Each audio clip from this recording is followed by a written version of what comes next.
యేసుక్రీస్తు అలంకరించిన పాత్రలో. ఎంతమందికి అర్థమైంది హెడ్డింగు? హెడ్డింగ్ అర్థమైందా? అసలేంటి? నేనేం చెప్పాలనుకుంటున్నాను మీకు అర్థమైందా? అర్థమైంది నేను చెప్పేది నువ్వు చెప్పండి మరి. చెప్పండి.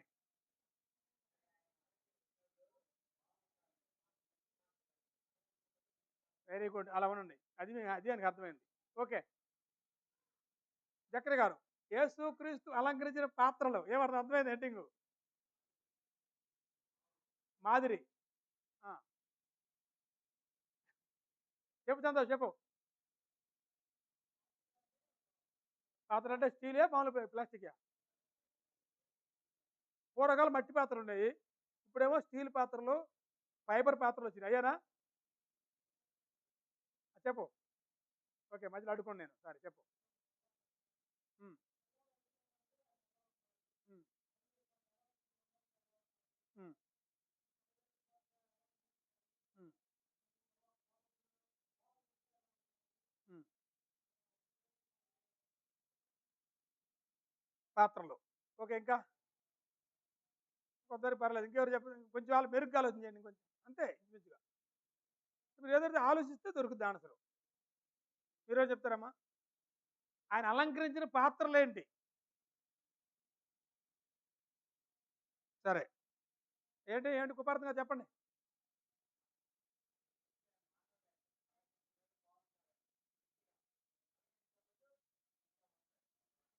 సరే. అలా కాదు. అలంకరణ అనేది అక్కడ అది కాదు.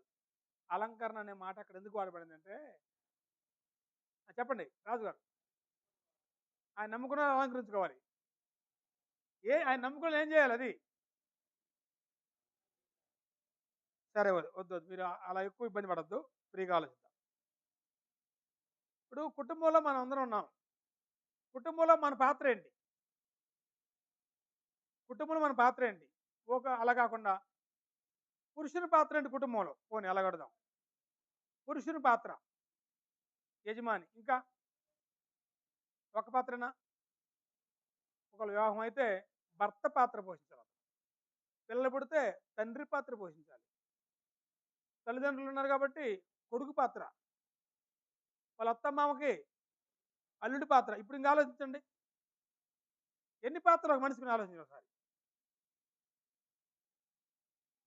నిజంగా మనందరం ఇన్ని పాత్రలు ఉన్నాయి కానీ మనం ఈ పాత్రలకి అలంకరించడం అనే మాట ఎందుకు వాడబడిందంటే వాడు తగినట్టుగా నడుచుకుంటే అలంకరించినట్టు లెక్క అవుతుంది. ఒక భర్తలాగా ప్రవర్తిస్తే భర్త పాత్ర అలంకరించినట్లు. భార్యకి ఎన్ని పాత్రలు ఉంటాయమ్మా? స్త్రీకి ఎన్ని పాత్రలు ఉన్నాయి? ఒకటి. చిన్నప్పుడు కూతురు పాత్ర. అది అక్కడి నుంచి స్టార్ట్ చేద్దాం. పుట్టగానే భార్య ఎందుకు అవుద్ది? చిన్నప్పుడు కూతురు. ఒక తల్లిదండ్రులకి కూతురు పాత్ర. అద్భుతంగా అలంకరించావా ఆ పాత్రని? పెద్దయింది. వివాహం చేశారు. ఇప్పుడు ఇంకో పాత్ర వచ్చింది. భార్యవయ్యావు. భార్యగా నీ పాత్ర న్యాయం చేసావా? కొంతకాలం తర్వాత పిల్లలు పుట్టారు. ఇప్పుడేమైందామా? తల్లి అయింది. తల్లి పాత్ర ఎవరు పోషించారు? పెళ్లి చేసుకున్నాక అత్తమామలకు ఏమయ్యావు? కోళ్ళయ్యావు. ఒకవేళ మీకంటే ముందు ఆ ఇంట్లో పెద్ద కొడుకు పెళ్ళైతే ఆ భార్యకి ఏమవుతావు? తోడుకోళ్ళయ్యావు. ఇప్పుడు ఆలోచన ఒకసారి ఇన్ని పాత్ర మనకి ఎన్ని పాత్రలు తెలుసండి.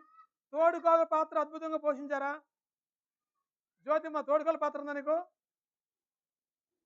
అర్థం కాలా? ఇంకా రాలా? వచ్చినప్పుడు రెడీగా ఉండండి. అంటే తోడుకోళ్ళకు ఒక పాత్ర ఉంది. అసలు ఈ విషయాలన్నీ ఎప్పుడో మర్చిపోయి మనం పక్కన పెట్టేసుకొని నువ్వెంత నేనంత అనుకుంటున్నామండి. ఏంటి నువ్వెంత నేనంత? అసలు ఏ పాట సరిపోతాం మనం? యేసు ప్రభు పోషించిన పాత్రలు ఎందుకు చెప్పాడు ఈ రోజు ఈ పాటలు చెప్పాలనంటే మనందరం మన పాత్ర మర్చిపోయాం కంప్లీట్‌గా. ఒకసారి గుర్తు చేసుకుందాం మన పాత్ర మనం పోషిస్తున్నాం లేదో. అలంకరించడం అంటే అర్థమైంది కదండీ! ఏ పాత్ర అయితే ఇప్పుడు ఈ మాట మనం ఎక్కడ బాగా వాడతామంటే నాటకాల్లో వాడతారండి. డ్రామాల్లో చూడండి పూర్వకాలం పౌరాణిక డ్రామాల్లో ఆయన ఆ పాత్ర గుద్దినట్టు సరిపోయాడు ఆ పాత్ర అంటాం కదా! అచ్చు గుద్దినట్టు ఆ పాత్రలో అతను బాగా సరిపోయాడు. బాగా పాటలు పాడాడు, పద్యాలు పాడాడు. అంటే అతను ఆ పాత్రని అలంకరించాడు. అది అర్థం. కృపారత్న గారు అది అర్థం. ఒకతను నాటకం వేశాడు. ఆ నాటకంలో అతను ఒక డ్రెస్ ఏసి ఒక పాత్ర ఇచ్చారు. ఆ పాత్ర అతను అచ్చుగుద్దినట్లుగా బాగా చేశాడు ఆ పాత్రని. అప్పుడు ఏమంటారంటే అతను ఆ పాత్రని అలంకరించాడు అంటారండి. అద్భుతంగా చేశాడు. బాగా పద్యం పాడాడు. బాగా పాట పాడాడు. యాక్టింగ్ బాగా చేశాడు. అప్పుడు ఆ పాత్ర అలంకరించాడంటండి. యేసు ప్రభువారు కొన్ని పాత్రలు ఇచ్చాడు దేవుడు. ఆ పాత్రల్ని ఆయన అలంకరించాడు. అంటే అద్భుతంగా నిర్వహించాడు ఆయన. ఆయనకి ఏ పాత్ర దేవుడిచ్చాడో ఆ పాత్రని పర్ఫెక్ట్‌గా చేశాడండి ఆయన. మన పాత్ర గూడా మన పాత్ర కదా మొత్తం పక్కన పెట్టండి. తుక్కు తుక్కు పాత్రలు, ఈ వంకలు పోయిన పాత్రలు మనన్నీ. చొట్ల పోయిన పాత్రలు, ఏనా ఉంది? పగిలిపోయిన పాత్రలు, అంచులు పోయిన పాత్రలు, ఒక్క పాత్రన్నా సరే మన పాత్ర వద్దులే ప్రస్తుతానికి చెప్పదలుచుకోలేదు. ఆయన పాత్ర చూద్దామండి. అద్భుతమైన పాత్రలు నేర్చుకుంది ఈరోజు మనం.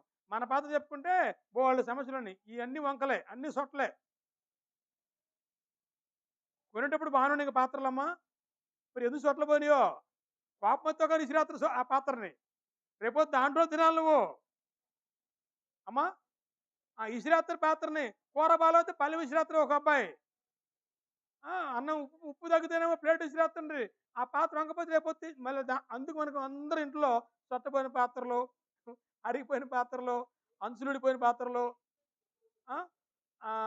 పూర్వకాలం అయితే సిల్లులు పెడితే దానికి గుడ్డగా పెట్టిన పాత్ర కొన్ని తెలుసా? ఇప్పుడు లేవులే అంత ఘోరంగా ఎవరు. ఉన్నారు ఇప్పుడు గూడా. ఇలాంటి పాత్రలు చాలా ఉంటాయండి. అరిగిపోయినయి, పగిలిపోయినయి, ఇరిగిపోయినయి పాత్రలు. మరి మన పాత్ర గురించి చెప్పదలుచుకోవట్లేదు. మన పాత్ర కొంచెం పక్కన పెట్టేసి, యేసు ప్రభువారి పాత్రలు చూద్దామండి. ఎంత అద్భుతంగా అలంకరించారో. యేసు ప్రభువారు మొట్టమొదటిసారిగా ఈ పాత్రలన్నీ ఆయనకి ఎవరిచ్చో తెలుసా? దేవుడిచ్చాడు. మనకెవరిస్తారమ్మా? మనకు దేవుడిస్తాడు.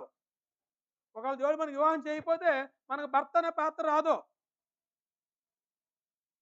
కొంతమందికి ఇయ్యకపోతే అర్థం ఏంటిది? అర్థమైంది మీకు ఇప్పుడు ఎందుకు ఇయ్యడు ఆ పాత్రని? ఇచ్చినా నీకు చేత కాదురని చెప్పి దేవుడు ఇయ్యట్లేదేమో ఒకవేళ. నీకు ఈ పాత్ర ఇస్తే నువ్వు వాడుకోని చేత కాదు. అందుకే నేను ఇయ్యట్లేదు ఈ పాత్ర నీకు అన్నాడేమో ఒకవేళ. దేవుడికి యేసుప్రభుకి ఇచ్చిన మొట్టమొదటి పాత్ర తెలిసేనేంటో? ఏంటంటే మొట్టమొదటి పాత్ర?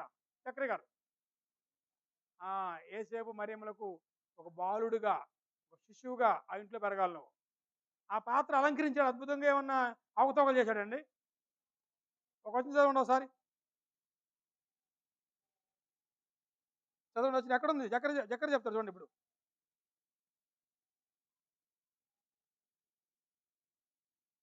జక్కర చెప్పు. లోకాసు వార్త 2వ అధ్యాయము చదవండి ఒకసారి ఏముంది అక్కడ?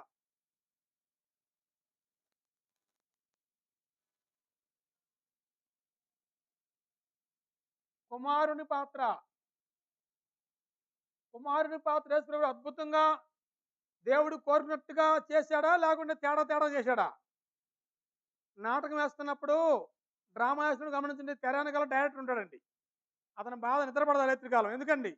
2, 3 నెలల పాటు నాటకం నేర్పించి, నేర్పించి, నేర్పించి తీరా అతను స్టేజ్‌లు ఎక్కినాక ఈ డైలాగ్ సరిగ్గా చెప్పకపోతే ఎవరి పరువు పోద్దండి? అబ్రాహాం ఎవరి పరువు చెప్పాడు పరువు కాదు పోయేది. ఈ నాటకం ఎవరు దర్శకత్వం ఎవరు రమ్మని బయటికి అతను. ఎవరు డైరెక్టర్ ఎవరు ఈ నాటకానికి? ఇలాంటివి పెట్టి పద్యాలని చెరగొట్టి పడేసాడు. ఎంత కమ్మన పాట ఏమైపోయిందంటండి.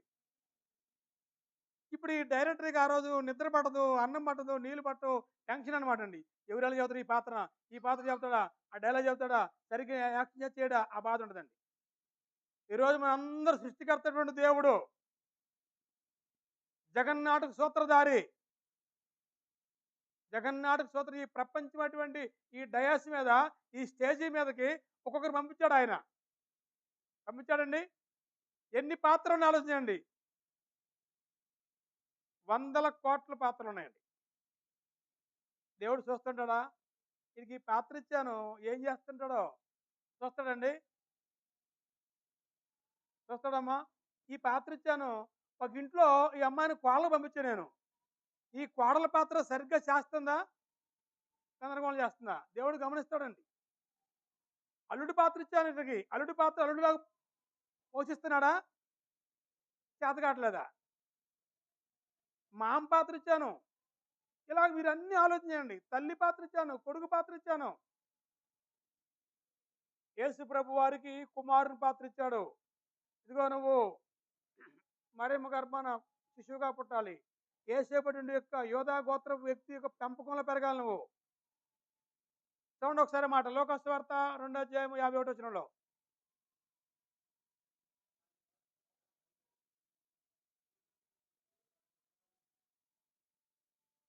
యేసు ప్రభు గురించి రాయబడిన మాట అండి అది.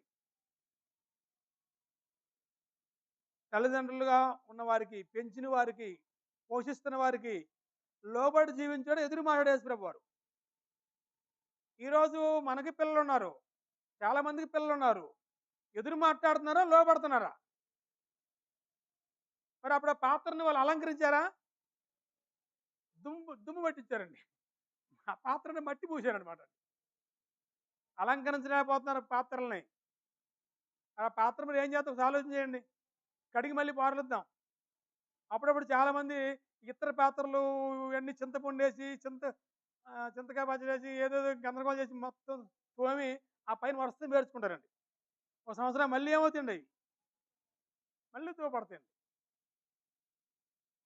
కుమారుని యొక్క పాత్రను యేసు ప్రభువు ధరిస్తే అద్భుతంగా పోషించాడండి. నేను ఎందుకని అనలేదంటండి. ఈరోజు ఒక చిన్న పిల్లలు పని చెప్పండి, ప్రశ్న వేస్తున్నాడమ్మా. ఎందుకని? నువ్వు చేయి అంటున్నాడండి తల్లిని లేక తండ్రిని. ఈ పని చేయంటే నువ్వు చేసుకో, నేను ఆడుకుంటున్నా అన్నాడండి. వీళ్ళు ఆనందపడిపోయి మా నాయనే మా ఊడు భలే మాట్లాడుతున్నాడు, మూతి పెట్టి కొట్టం మానేసి ఆ మూతిని ముద్దు పెట్టుకున్నారు. రేపు ఆ మూతితోనే ఈ ఆడవాళ్ళు రేపు పొద్దున మనం తల్లిదండ్రుల మాట నువ్వు ఎవరి మాట వింటావు ఇక్కడ ఈ వయసులో? మొట్టమొదటితో పక్కడ పడాలి పిల్లడు గీపిమేనండి. బెత్తం వాడిన తండ్రి కుమారునికి విరోధిగా మారుతున్న కారణం అదే. ఈరోజు ఏ కుమారుడు తల్లిదండ్రులకు విరోధి అయ్యాడో అతను నువ్వు చిన్నప్పుడు బెత్తం వాడలేదు. వాడు మావాడు మాకు చాలా ప్రేమ అని అనుకున్నారు. బెత్తం వాడకపోతే మాత్రం ఇదిగో చివరికి అదే గతి పడుతుంది. అంజమ్మా అర్థమవుతుందా? మాట వింటున్నాడా కుమారుడు? Very good. కుమారుడు మాట వినకపోతే అర్థం తేడా మందనేమనిపిస్తుంది, తల్లిదండ్రులు అనిపిస్తుందండి. యేసుప్రభు ఏ రోజన్నా ఫలానా పని చేయమంటే నేను చేయను అని ఉంటాడా? యేసేపు మరియమ్మలకి యేసేపు ఒంటరిగా పని చేస్తూ ఉండేవాడు. ఆయన ఒంటరి పనులను ఆయన సపోర్ట్కు సహకరించేవాడండి. మరం మీద పని చెప్పుంటే మరమ్మకి ఆయన సహకరించాడు అనమాట. ఆ మాట వాడబడింది. ఆయన వారికి లోబడి ఉండెను. లోబడటం గొప్ప అలంకరణ అండి. బంగారం కంటే, ఎండి కంటే, వజ్రాల కంటే, ఓడిల కంటే ఒక మంచి అమూల్యమైన ముత్యం ఏంటో తెలుసా? ఒక నగ ఏంటో తెలుసా? లోబడటం. వచనం ఏమన్నా ఉందా బైబిల్లో? నేను వరకు మనం చెప్పుకోవడమేనా? ఉందా బైబిల్లో ఏమన్నా? చెప్పండి ఎక్కడుందో. పేతురు పత్రిక లేదా?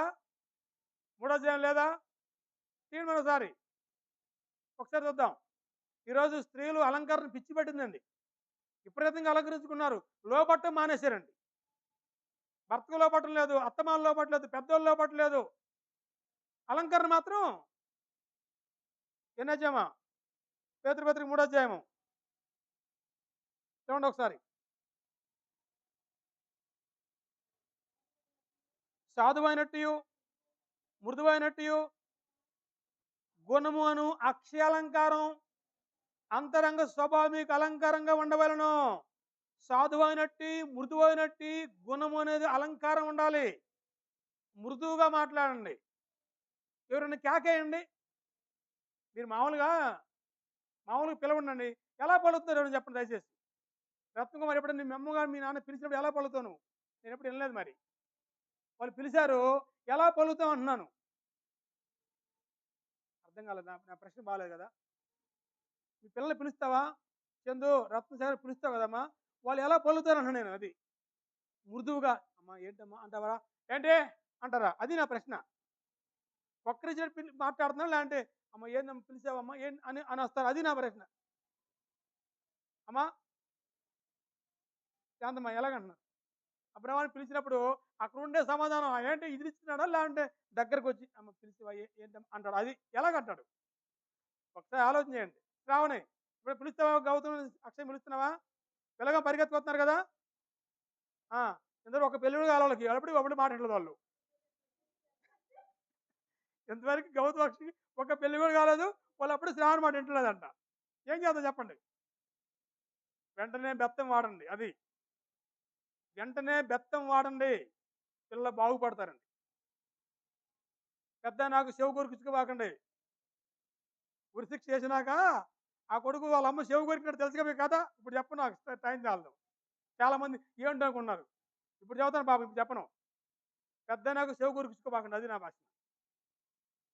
పిలిచినప్పుడు సాధువైనట్టి, మృదువైనట్టి, అక్షయ అలంకారం మీకు గుణంగా ఉండాలి. ఒక భర్త భార్యను పిలుస్తున్నాడు, అమ్మా ఇటు రమ్మని. ఏమంటుంది భార్య చెప్పండి? భర్తలను అడుగుదాం, భార్య చెప్పరు. అమ్మా భార్య చెప్తారా? మీ భార్య పిలిస్తే వాళ్ళ సమాజం ఎలా ఉంది? మృదువుగా ఉందా, రఫ్గా ఉందా? రాంబాబు శ్రావణి గారు చూస్తున్నా అంటే ఏదో తేడా ఉంది.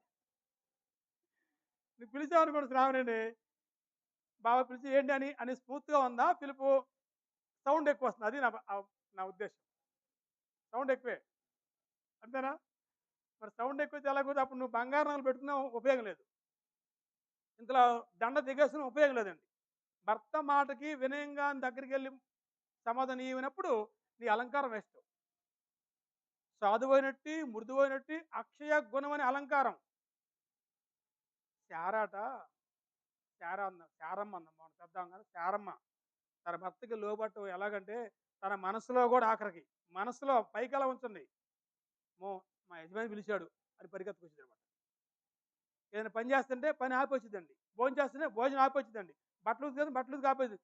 ఉండవు నేను ఖాళీగా ఉన్నానా అంటే ఖాళీగా ఉంటే రావడం కాదు. నువ్వు ఏమంటారమ్మా సామాన్యంగా? నేను ఊరకున్నాను ఇక్కడ చాలాసార్లు. ఏమంటాడు నేనేం ఖాళీగా ఉన్నాను అంటుంది. నువ్వు ఖాళీగా ఉంటే రావడం గురించి కాదు. ఖాళీ ఉంటే ఎవరు వస్తారు? ఖాళీ చేసుకొని రావాలి. మాది యేసును పిలిచారు, మరేమో పిలిచింది. యేసు పిలిచాడు, పరిగెత్తి ఉంటాడా? ఏంటి అని అక్కడ అడుగుంటాడా? అక్కడ సమాజం ఎదురు మాట్లాడుతాడు యేసు. అంటే ఇవన్నీ చెప్పుకోవడం చాలా తేలికుంటే కానీ చాలా కష్టం అండి. చాలా కష్టం. దయచేసి ఇక్కడ నుంచిగా మనం బెండ్ అవుతే లోపట నేర్చుకుంటే ఆ ఆడపిల్ల రేపు అత్తగాంటికి వెళ్ళి అలా లోపడిద్దాం. అందువల్ల దయచేసి చాలా వినయంగా ఉండండి, విధేయతగా ఉండండి. లోపట్టటువంటిది యేసు ప్రభు గుణం. ఒక కుమారుడిగా ఒక కుమార్తెగా మనం లోపడుతున్నామా తల్లిదండ్రులకి?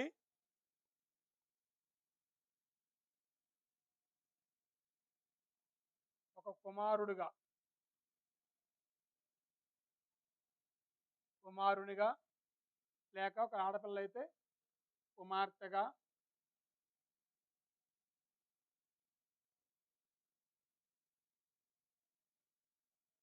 మనము లోబడుతున్నామా?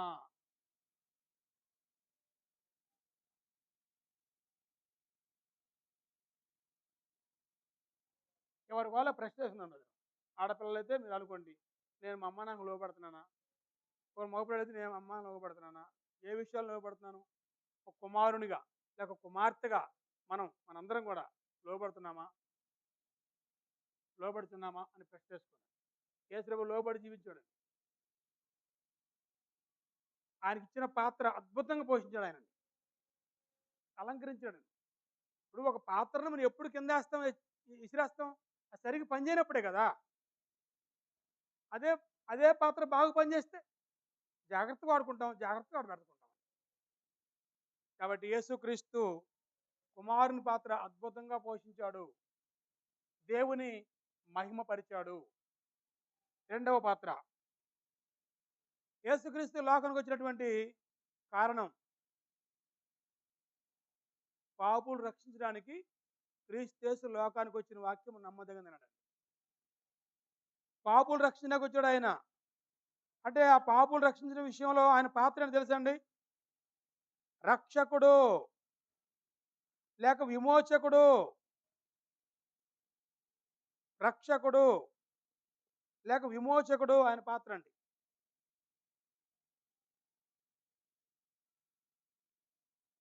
విమోచకుడు లేక రక్షకుడు.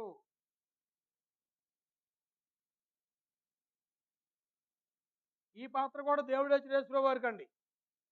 నువ్వు భూమి మీదకి వెళ్ళి మనుషులంటే అందరిని రక్షించాలని దేవుడు చెప్పాడండి యేసుప్రభు. యేసుప్రభు సరే అని చెప్పి వచ్చాడండి. వచ్చినాక అలాగే సరిగ్గా అలాగే చేశాడా, లేదంటే సగం సగం చేసేసి చేద్దాం అనుకున్నా కానండి, ఈళ్ళెవరు నా మాట వింటలేదని వెళ్ళిపోయాడా. చాలా సార్లు మనం అన్ని పెండింగ్ చేస్తాం కదా కొన్ని పనులు. సగం చేసినాక ఏదో పేసి పెట్టేసి బంద్ చేస్తామండి. యేసుప్రభు భూమి మీదకు సంపూర్ణంగా ఆయన మహిమపరిచాడా? ప్రాణం పెట్టేంతగా ఎక్కడ ఎదురు మాట్లాడలేదండి ఆయన. నేను చేయననలేదండి. రక్షకుడుగా చూడండి ఒకసారి ఎఫెసీ పత్రిక 1 అధ్యాయం చూడండి ఒకసారి 7వ వచనంలో.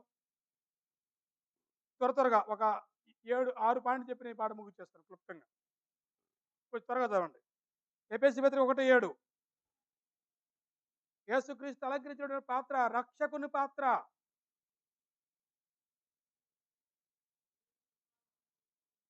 హ్మ్.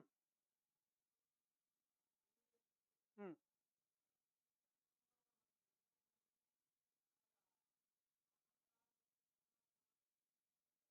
యేసుక్రీస్తు ద్వారా మనకు విమోచన కలిగింది కాబట్టి ఆయన విమోచకుడయ్యాడు. విమోచించాడు. విడిపించాడు. ఎలా విడిపించాడు? మొదటి పేతురు పత్రిక 1 అధ్యాయం 18 చూడండి ఒకసారి. ఎడ్ల యొక్క మేకల యొక్క రక్తంతో కాదు విడిపించింది ఆయన. మొదటి పేతురు 1, 18, 19.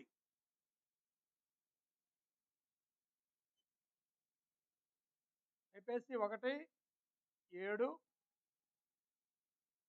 మొదటి పేతురు చదవండి. చదవండి. పితృపారంపర్యమైన ఆ, వెండి బంగారం వంటి క్షయ చేత విమోచించబడలేదు కానీ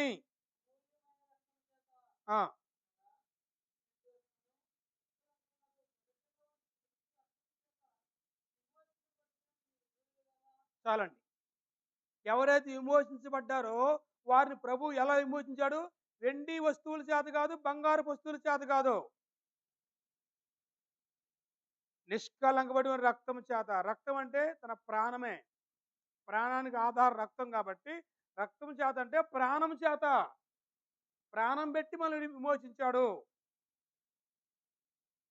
ఆ పాత్రకి న్యాయం చేశాడా యేసుప్రభు? ఆ పాత్రని అలరించాడా? చక్కగా అలంకరించాడా? ఏ పాత్ర అయితే దేవుడు అప్పచెప్పాడో, ఇదిగో నువ్వు భూమి మీదకి వెళ్ళాలి, ఆ నిందలు పడాలి, అవమానపడాలి, హింసలు పడాలి, శ్రమ పడాలి, ప్రాణం పెట్టాలి, ఓకేనా అన్నాడు. ఓకేనన్నాడు. సరిగ్గా అలాగే చేశాడా? లేదంటే కొంచెం అటు ఇటుగా చేశాడా? అదండి సేమ్. అక్కడ ఏమైతే చెప్పాడో అదే చేశాడండి భూమి మీదకి వచ్చి. చివరి రాత్రి ఆ గెత్సేమనే తోటలో ఆయన చుట్టినటువంటి పరిస్థితులు ఒకసారి ఎలా ఉండేవి. ఒకవైపు సొంత మతం, సొంత యూదులు, సొంత జనులు ఆయన మీద నిందలు మోపుతున్నారు, పట్టుకుంటున్నారు. ఒకవైపు తను ఇష్టంగా ప్రేమించిన శిష్యుడు ఆయన నమ్ముకుంటున్నాడు, పట్టిపోతున్నాడు. ఒకవైపు మిగిలిన స్నేహితులందరూ మేము నీ పక్కన అందరూ పారిపోతున్నారండి. ఒకసారి ఆ దృశ్యాలు ఊహించుకోండి ఎలా ఉంటాయో. విడిగా ఉన్నప్పుడు భోజనం కాడ ఎలా పోటీ పడారు అక్కడ వాళ్ళందరూ. నేను ప్రభు పక్కన నేను కూర్చుంటా, నేనంటే ఆయన నాకు చాలా ఇష్టం, ఆయన నాకు మా సాహసం, నేను ఆయన పక్కన కూర్చుంటున్నానండి. కానీ చివరి రాత్రి బంటు సైనిక వేసి పట్టుకున్నప్పుడు అందరూ ఏమైనా శిష్యులు చెదిరిపోయారంటండి. ఒకసారి వాళ్ళు ఆ దృశ్యానికి ఎలా కనపడుద్దండి. నా జనం మా మెస్సి అన్న యూదులు ఆయన అప్పగిస్తున్నారండి సిలువేయడానికి. అన్ని జనులని వాళ్ళు ఈయన యందు నాకు ఏ నేరం లేదు విడిపించబోతుంటే కాదు కాదు సిలువేయమంటున్నారండి. ఆఖరికి ఒక పండగ రోజున ఈ పండగ సందర్భంగా ఒక ఖైదీ విడుదల చేస్తాము, ఆ కోటలో విడుదల చేస్తామంటే కాదు కాదు అవసరమైతే ఆ కోటలో బరబ్బా విడుదల చేయమని కోరుకున్నారండి. అసలు ఈ దృశ్యాలన్నీ యేసుప్రభుకి ఎలా ఉంటాయండి? పిచ్చెక్కిపోద్దండి. అసలు నాకెందుకో ఇంత రిస్క్ పడి మనం ఏమనుకుంటామండి అక్కడ. ఒక మనిషి కోసం అని పోతే, ఒక పని కోసం పోతే, ఆ మనిషి మనల్ని గౌరవించకపోతే నువ్వు అక్కడ ఉంటావు అసలు నిమిషం కూడా? అసలు నాకేం పనండి? మీరే ఈ రకం చేస్తున్నారు. అసలు నేనొచ్చింది మీకోసం అయితే, మీరు నా మీద తిరుగుబాటు చేసి, నన్ను అప్పగించి, నన్ను సిలువేస్తారా? శిష్యుడు నన్ను అప్పచెబుతాడా? వీళ్ళు పారిపోతారా? అసలు ఇలాంటి వాళ్ళ కోసం నేను రాడు. హాయిగా మా నాన్న దగ్గర బ్రహ్మాండం కూర్చు అనుకోవచ్చుండి ఆయన. ఈరోజు మనం చాలా సార్లు అదే చేస్తున్నామండి. ఎలాగ తెలుసండి? ఏదో ఒక మేలు చేయబోతుంటే, వాళ్ళు మనకేదో అపకారం చేయబోతారు. అప్పుడు మనం ఏమనుకుంటామండి? ఇలా చేయకూడదు అసలకి. నేను వీళ్ళకేదో సహాయం చేస్తే నా మీద వ్యతిరేకం చేస్తారా? వాక్యం చెప్పబోతున్నాం. వాక్యం చెప్పకపోతే నీళ్ళు వినరా? ఎవరు సహకరించరా? అసలు నాకెందుకు? నేను కూడా అందరిలాగా ఉంటే వాళ్ళకి చెప్పకుండా అంతేనా రాజు? మనం ఏమనుకుంటామండి, నేను కూడా చెప్పడం ఎందుకు వాళ్ళ చేత మాటలు పడ్డందుకు, నేను మాత్రం అనుకుంటాను. బాప్తిస్మ యోహాను కూడా అలా అనుకుంటే ఆయన బతికోడు కొంతకాలం. ఎవరెడిపోతే నాకెందుకు, ఆడి భార్య ఏందో, ఈడి భార్య ఏందో అనుకుంటే ఒక మాట దానికేమండి, హాయ్ నువ్వు చేసి తప్పని చెప్పాడు ఆయన. సోదర భార్య ఇలా చేస్తున్నది కరెక్ట్ కాదు అన్నందుకు వేసేసారు తల. ఆయన కూడా ఇలా అనుకుంటే మనకెందుకు అనుకుంటే, యేసుప్రభు వారు ఎందుకు వచ్చి రిస్క్, నాకెందుకు, వీళ్ళు ఎవరు నా మాట వినట్లేదు, నా మాట సాగట్లేదు, నేను వీళ్ళ కోసం వీళ్ళు నన్ను అని ఆయన అనుకుంటే పరిస్థితి అవుతుందండి. అందుకని ఎండి బంగారం వంటి క్షయ వస్తువుల చేత మనల్ని విడిపించలేదు ఆయన. అమూల్యమైనటువంటి నిర్దోషమైనటువంటి ఆయన సొంత ప్రాణం పెట్టి మనల్ని కాపాడండి, విడిపించాడండి ఆయన. ఈరోజు మన స్నేహితుడు గొడవలో పడితే మనం పోయి నిలబడతాం, అడ్డు కొట్టుకుంటాం. మా ఓడు ఏంటంట, ఏంటో మీ వాడు మాకు డబ్బులు ఇస్తాం అంటాడు. ఎంతసేపు అంటే వరకు మనం కొద్దిగా అనుకోండి, ఒక 50,000 అంటే ఇంక మాట్లాడమని మనం. ఒక 100 నేను ఇస్తాం కానీ మరింత ఇస్తాం మనం. నాకాడని బాబు లేనిపోయింది అని చిన్నగా మనం మళ్ళీ వస్తాం, ఆవిడ పిలుస్తాను వస్తామండి. ఆవిడ లాగిద్దాం లోపలికి, నీకేం పని, ఆడ అంతమందిలో నీ చక్కని ఉండి ఎంకి ఉంటే నీకేం పని, మన లోపల లాగుద్ది ఆవిడండి.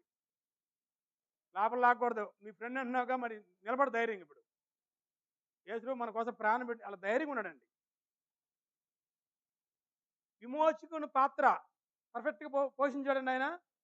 ఆ పాత్ర అలంకరించాడా, అవార్డు వచ్చే పాత్ర కావాలి ఒకసారి. మనకో పాత్ర సగం చేసి సగం మళ్ళీ బ్రేక్ వేస్తాం కదండి. భర్త పాత్ర సగం చేసి ప్రారంభంలో బాగా చేస్తారు కొన్నాళ్ళు, తర్వాత అదేమవుతుందండి, ఏది రిస్క్ నాకెందుకు, ఈ తలకాయ చెప్పేసి ఈ పెళ్ళి ఎందుకు, ఈ పేరెంట్ ఎందుకు, ఈ పిల్లలు ఏంది, అసలు ఇంతకుముందు హాయిగా ఉంది, తినే అడిగేవాళ్ళు లేడు, ఎన్ని గంటలకు వచ్చినా ఫ్రీగా ఉన్నాడు. ఇప్పుడేమో టైం చార్జ్ అడుగుతున్నారు, ఇంట్లో యాది పోయిన అంటున్నారు, ఎన్నింటికి వచ్చిన అంటారు, పనికి పోతే డబ్బులే అడుగుతున్నారు. ఎన్ని బాధలు ఉంటాయేమో పెళ్లి చేసుకుంటే. అందుకని పౌలు చెప్పాడు, పెళ్లిగా వారు చెబుతున్నారంటే సహోదరులారా, నావలు వంటి మంచి అన్నాడండి. కానీ నావలు ఉండలేరులే, మీరు అనవసరం ఇబ్బంది పడతారు, జాగ్రత్త చేస్తారు, పాపం చేస్తారు కాబట్టి పెళ్లి చేసుకోండి. కాబట్టి చాలాసార్లు అండి మనం ఇలా అనుకొని మనకిచ్చిన పాత్ర సరిగ్గా పోషించలేము. ఎన్నో పాత్ర మనం ఫెయిల్ అయ్యి పక్కన పెట్టేసి వాడకుండానే పట్టబడిపోయి అన్ని వంకలు పోయిన పాత్రలే. ఓకే, విమోచకుడు, రక్షకుడు. అప్పుడు మనం మనం ఎలా వినియోగించుకోవాలండి ఆ విమోచన రక్షణని?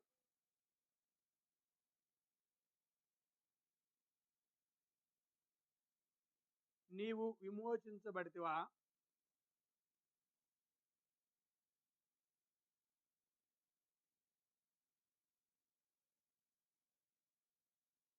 ప్రియమైన సహోదరి సహోదరుడు, ఇంకా ఎవరైనా విమోచించబడకపోతే మీరు ఇప్పుడు ఆలోచించండి, మీరు రక్షించబడ్డారా?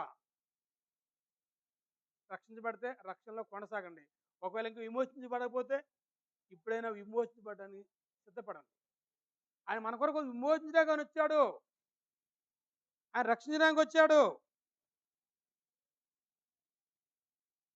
మూడవ పాత్ర, ఇంకో పాత్ర చూడండి. మూడవ పాత్ర రాజు. ఇంకో మాట చెప్పండి, రాజు అనే మాట ఇంకో మాట చెప్పండి, పరే పదం.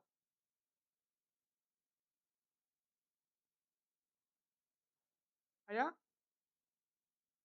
పరిపాలకుడు. యేసుప్రభు రాజేనా? పరిపాలకుడు, పరిపాలకుడు.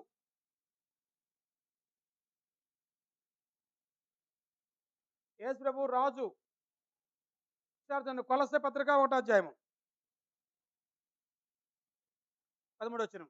ఆయన మనలను అంధకార సంబంధమైన అధికారులను విడుదల చేసి తాను ప్రేమించిన తన కుమారుని యొక్క రాజ్య నివాసులుగా చేసెను. యేసుప్రభుకు రాజ్యం ఉందా? రాజ్యం ఉంది. రాజ్యం ఉంటే ఆయన రాజా, రాజు కాదా? రాజ్యం లేని రాజు ఆయన. కొంతమందికి తెలివితేటలో జ్ఞానం ఉందండి. యేసుప్రభు నీ రాజ్యం వచ్చుగాక అంటున్నారు. ఆల్రెడీ రాజ్యం వచ్చింది, రాజ్యంలో ఉన్నాం మనం. రాజ్యం లేకుండా ఎలా కుడుతుంది మరి? చాలా మంది యేసుప్రభు రెండోసారి వచ్చినప్పుడు రాజ్యం స్టార్ట్ చేస్తాను అన్నారండి. ఇప్పుడు ఆ రాజ్యం లేదా? యేసుప్రభు రాజు. ఎప్పుడయ్యాడు రాజు? ఎవరన్నా ఒకరు చెప్పండి. పుట్టినప్పుడా, పెరిగి పెద్ద అయినప్పుడా, సువార్త ప్రకటించినప్పుడా, బాప్తిసం పొందినప్పుడా, చనిపోయినప్పుడా, సమాజపడ్డప్పుడా, తిరిగి లేచినప్పుడా, పరలోకి వెళ్ళినప్పుడా? ఎవరు కూడా చెప్పండి. ఎప్పుడు రాజాడు ఆయన? జకర్యా గారు ఎప్పుడు రాజాడు ఆయన? పుట్టినప్పుడు, బాప్తిసం పొందినప్పుడు, ఆ, సువార్త ప్రకటన చేస్తున్నప్పుడు, శ్రమలు పొందినప్పుడు, శిలువ మరణంలో శిలువలో వేలాడినప్పుడు, చనిపోయినప్పుడు, సమాధి చేసినప్పుడు, తిరిగి లేచినప్పుడు, సకలేగల రాజుని వాస్తవమే. కానీ ప్రత్యేకించి ఇక్కడ రాజు, సకలేగల రాజు దేవుడు. దేవుడు సకలేగల రాజు. ఆయన రాజ్యం మీద యేసుని అధికారం చేసిన ఒక టైంలో అది అది తెలియాలి. దేవుడు సకలేగాల రాజు దగ్గర గుర్తుపెట్టుకో. ఇక దొంగపోయింది. ఈ సకలేగాల రాజు ఒక పీరియడ్లో యేసులో పుట్టారు. ఒక పీరియడ్లో ఆయన రాజు అయ్యారు. ఒక పీరియడ్ తర్వాత ఆ రాజ్యం తిరిగి ఆయన మళ్ళీ అప్పచెప్తాడు దేవుడికి. మళ్ళీ కుమారుడు ఉంటాడు ఆయన. అది గుర్తుపెట్టుకో. ఇది ఈ పీరియడ్. యేసుప్రభు రాజు అయ్యే రాజ్యం. దేవుడు రాజు. ఈ రాజ్యాన్ని యేసుప్రభుకి అప్పచెప్పాడు. యేసుప్రభు పరిపాలిస్తున్న ప్రస్తుతం. ఎప్పుడో తిరిగి మళ్ళీ తండ్రికి అప్పచెప్తాడు. ఎప్పుడు? వచనం చెప్పు. రెండో రాగం వచనం చెప్పు నా బాబు. చెప్పమ్మా. యేసుప్రభు తన రాజ్యాన్ని తండ్రికి అప్పచెప్పేది ఎప్పుడు? వచనం చెప్పమంటున్నా. మరణించి లేచినప్పుడు. అప్పుడే అప్పుడే రాజ్యాన్ని పరిపాలిస్తారు. రెండో రాకంలో వచనం చెప్పాలి. మొదటి కొరింథీ పత్రిక 15 ఒకసారి 24 వచనం. ఇలాంటి ముఖ్య విషయాలు గుర్తుపెట్టుకోవాలి. చదవండి. 15:24. 15:24.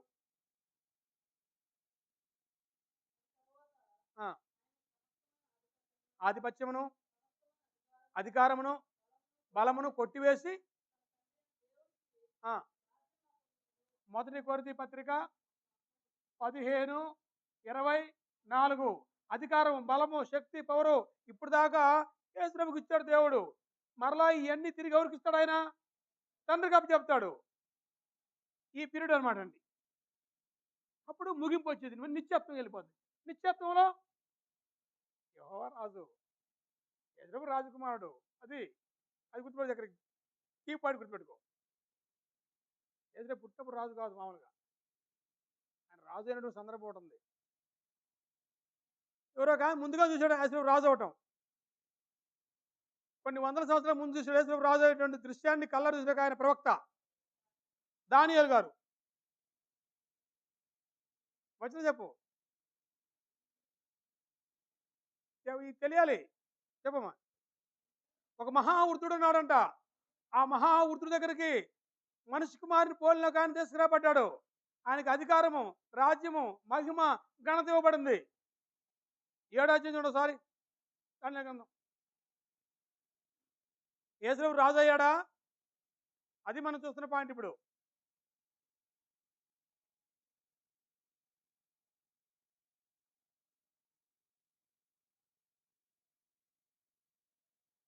దొరకలా. 7వ అధ్యాయం 13వ వచనం.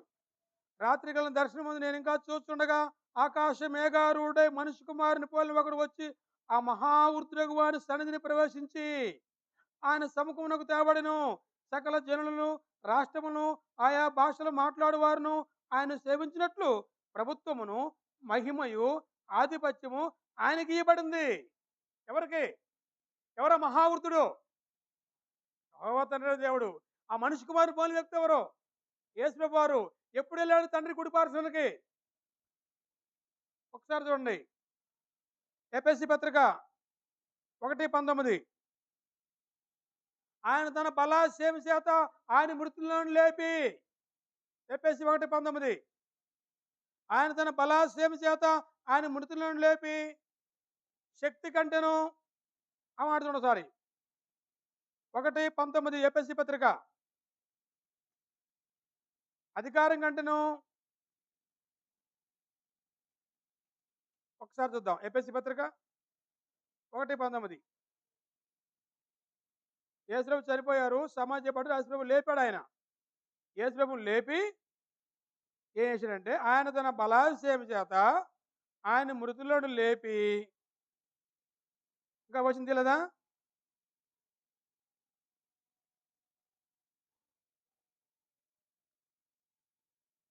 నేను చదువుతూ చూడండి. అంటే ఎక్కడి నుంచి అంటే అది 17, 19 కలిసే ఉంటాయి.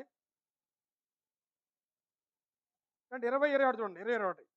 ఆయన బలాశయం చేత క్రీస్తుని మృతులను లేపి సమస్తమైన ఆధిపత్యం కంటెను, అధికారం కంటెను, శక్తి కంటెను, ప్రభుత్వం కంటెను ఈ యుగమందు మాత్రమే కాక రాబో యుగమందు పేరు పొందిన ప్రతి నామం కంటెను ఎంతో హెచ్చుగా పరలోకమందు ఆయన తన కుడిపార్శ్వమున కూర్చుండబెట్టుకొని ఉన్నాడు. మరియు సమస్తమును ఆయన పాదము క్రింద ఉంచి సమస్తము పైన ఆయన సంఘమును శిరస్సుగా నియమించెను. ఇప్పుడు ప్రస్తుత యేసుప్రభు వారు ఎక్కడున్నారండి? తండ్రి అయిన దేవుని కుడి పార్శ్వం ఉన్నాడండి. ఏం చేస్తున్నాడండి? పరిపాలన చేస్తున్నాడు. మరి ఇప్పుడు ఆయన పరిపాలనలో మనం ఉన్నామా? యేసు ప్రభు పరిపాలనలో మనం ఉన్నామా?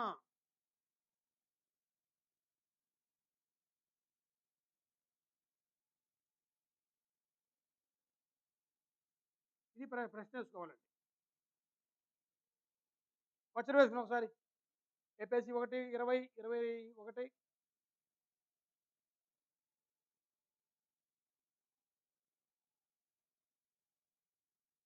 ఎఫెసీ పత్రిక 1వ అధ్యాయము 21 వేసుకుందాం. కొలసి 1:13 వేసుకుందాం. ఎఫెసీ 1:20, 22. కొలసి 1:13. మీరు కావాలంటే వేసుకోవచ్చు. ఇంకా దానియేలు 7:13, మొదటి కొరింథీ పత్రిక 15:24 అవి వేసుకోండి. ఇక్కడ మీరు సపోర్ట్ ఉంటాయి. యేసుప్రభు ఎప్పుడు రాజయ్యాడో క్లియర్గా తెలియాలి. ఆయన చనిపోయి తిరిగి లేచి తండ్రి కుడిపార్శ్వకి వెళ్ళినప్పుడు గమనించండి, ఆయనకి అధికారం ఇవ్వబడింది అంటండి, ఆయనకు ఆధిపత్యం ఇవ్వబడింది. ఆయన రాజయ్యాడంట. ఆ దృశ్యాన్ని దర్శనంలో చూశాడు ముందుగానే దానియేలు గారు. ఏమండి? 7:13. కాబట్టి యేసుక్రీస్తు యొక్క రాజుగా ఉన్నటువంటి రాజ్యంలో ప్రవేశించారా? ఎంతమంది ఇంకా వెలుపుతున్నారు? యేసు ప్రభు పరిపాలించే రాజ్యం ఏదండి? యేసుక్రీస్తు క్రీస్తు రాజు. క్రీస్తు రాజుగా ఉన్న రాజ్యం ఏది? క్రీస్తు రాజుగా ఉన్న రాజ్యం ఏది? ఏదండి? సాతాను రాజుగా ఉన్న రాజ్యం ఏది?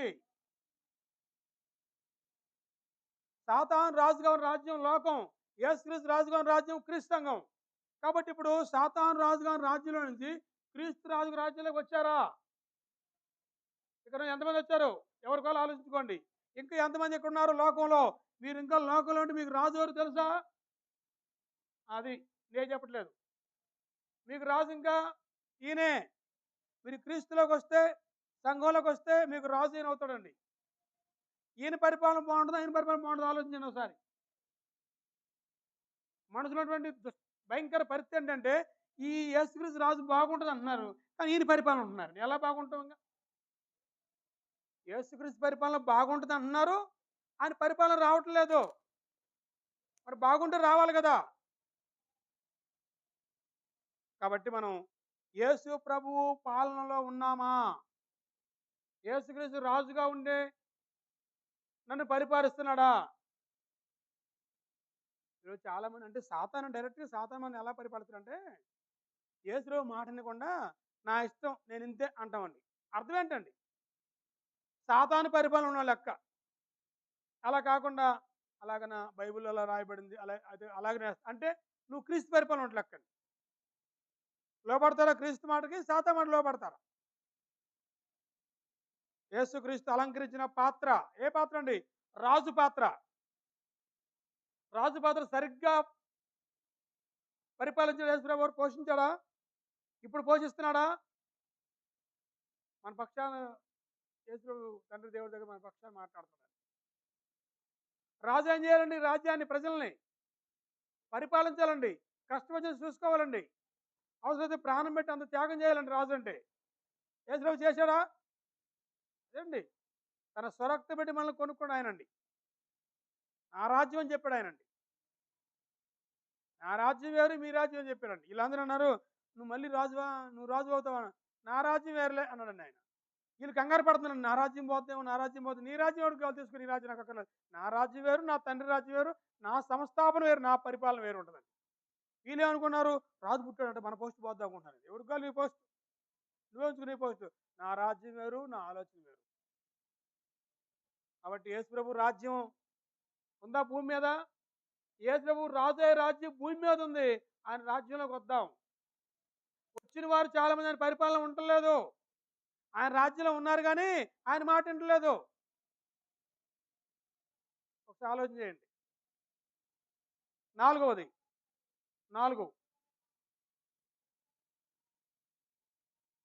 యేసుప్రభు అలంకరించిన పాత్ర.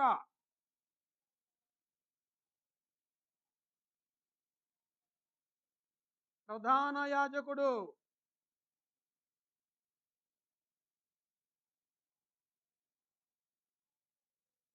యేసుప్రభు ప్రధాన యాజకుడు. ఒక వచనం చెప్తామంట. ఎబ్రీ పత్రిక ఒకసారి చూడండి, అందరు బైబిల్ చూడండి. 3వ అధ్యాయము.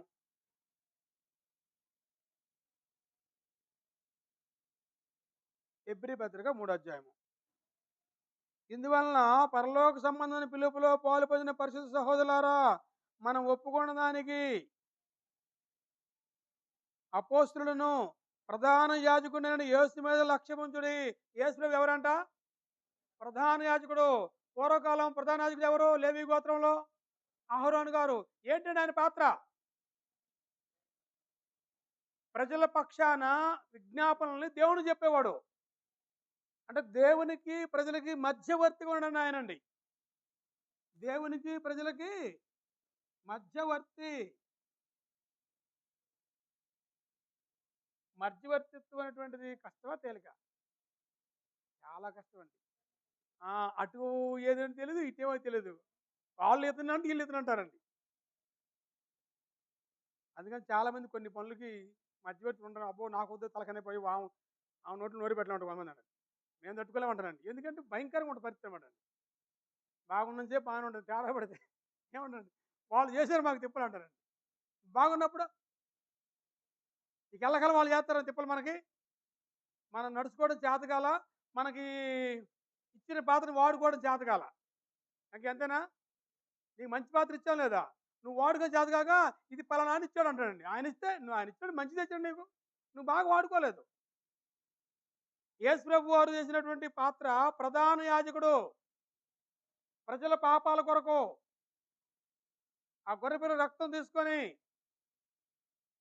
అతి పరిశుద్ధ స్థలంలోకి వెళ్ళాలి ప్రధాన యాజకుడు. చాలా డేంజరస్ కండిషన్ అండి అది. మిగతా వాళ్ళందరూ ఏంటంటే ఆరుబాటు ఉంటారు, పెద్ద గొడవ లేదు. మరి కొంతమంది పరిశుద్ధ స్థలంలోకి వెళ్తారు, పెద్ద సమస్య లేదు. కానీ సంవత్సరానికి ఒకసారి ప్రధాన యాజకుడు ఆ లోపలికి వెళ్ళాలి. వెళ్ళేటప్పుడు ఏమైనా తేడా వచ్చింది అనుకోండి, ఏమవుతుందండి?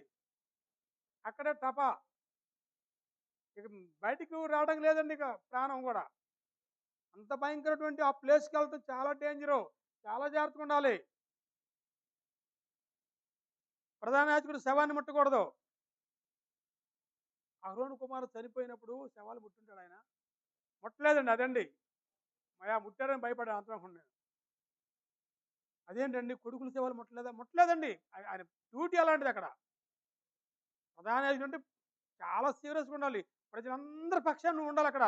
చిన్న విషయం కాదండి. నువ్వు చిన్నచిన్నట్టు కకృతి పెడితే, శవాన్ని ముట్టుకున్నా, అపత్రాన్ని ముట్టుకున్నా నువ్వు ఫెయిల్ అయిపోతావండి. ప్రాణం పోవటం ఇంక రెండో లేదు అక్కడ. సొంత కుమారుడు చచ్చిపోతే అన్నదమ్ముల పిల్లలు చేస్తారు తప్ప అహరోను ముట్టుకోలేదండి. మరి ప్రధాన యాజకుడి పాత్ర పోషించాలంటే ఎంత పాత్ర అండి? మన పక్షాన అసలు మనం మామూలు వాళ్ళమా? దగ్గర మనం మామూలు వాళ్ళమా?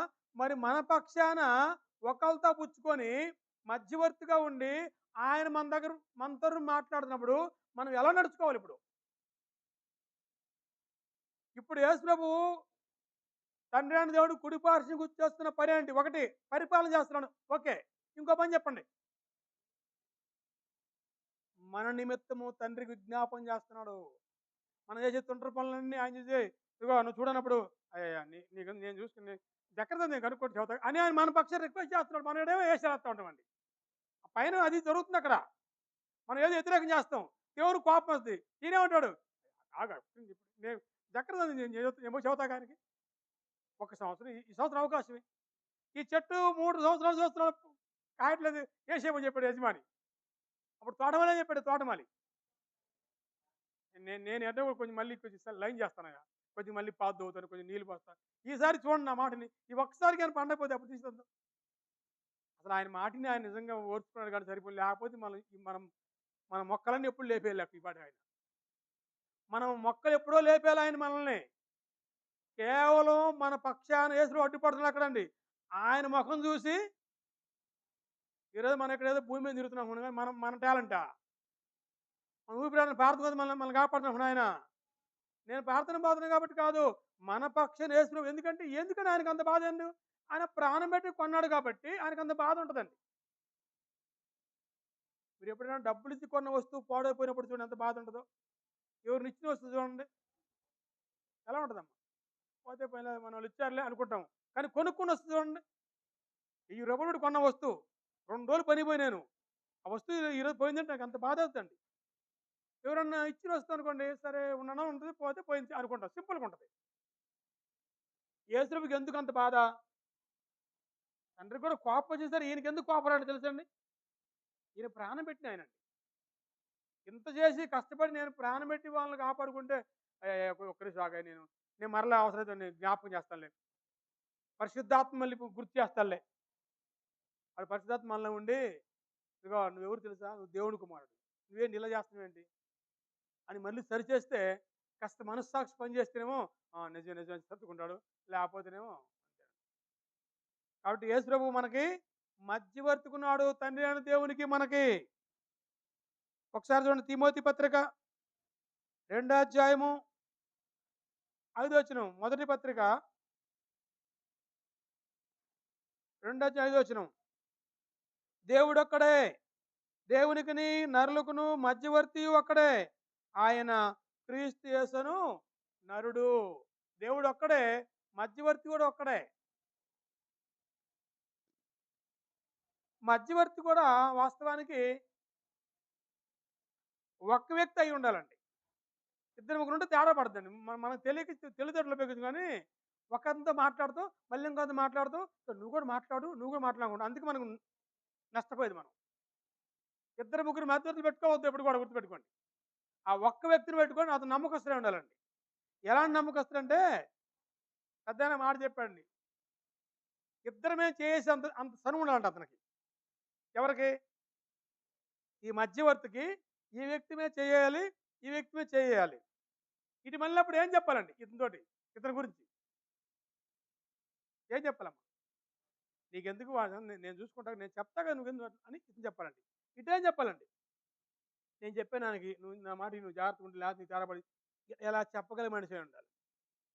ఈయనకో మాట చెప్పి ఈయనకో మాట చెప్పి ఇద్దరి మధ్య జుట్టు ముడేసి మనిషి మధ్య పనికిరాడండి. ఇప్పుడు సరిగ్గా యేసు ప్రభు వారు ఒక చెయ్యి దేవునికి వెళ్ళి చూపించి, ఒక చెయ్యి మనకల్ని చూపించి మధ్య కూడా ఏం చెప్పుంటాడు చూడండి. మనకేం చెప్పాడండి? మన కొరకు ప్రాణం పెట్టి కావాల్సిన అన్ని ఇచ్చి, మంచి వాతావరణ సంఘం ఇచ్చి, సహవాసం ఇచ్చి, పరిశుద్ధాత్మ తోడిచ్చి, ఇన్ని చేస్తే మీకు ఏమొచ్చిందిరా, ఏంటి మీ పరిస్థితి ఇమ్మంటాడండి.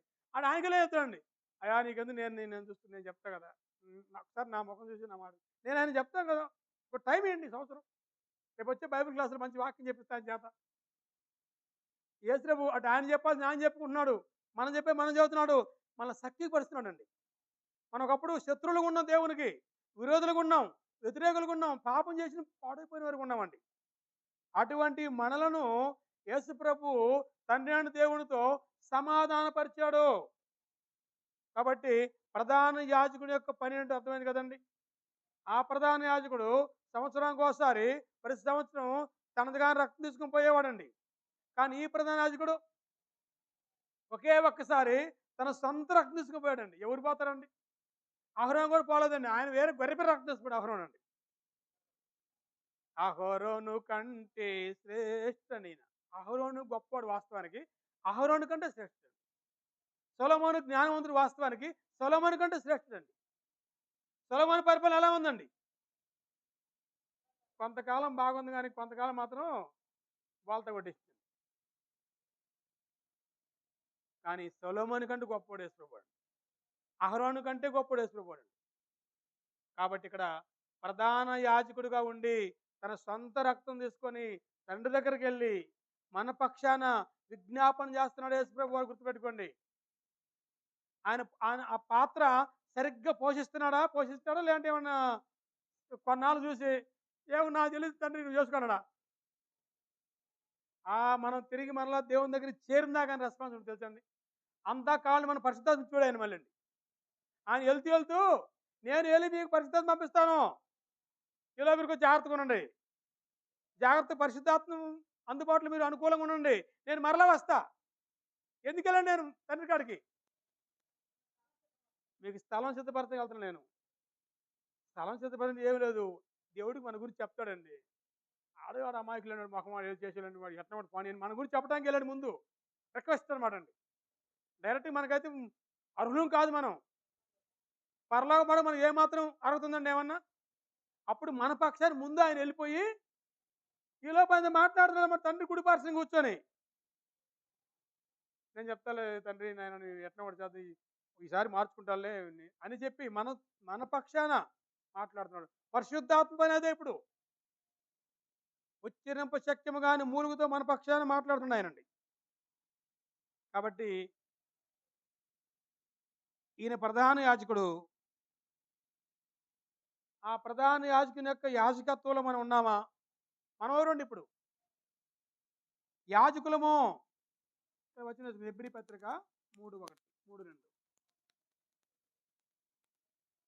హెబ్రీ పత్రిక 3వ అధ్యాయం 1వ వచనం 4:14 వేసుకోవచ్చు కావాలంటే.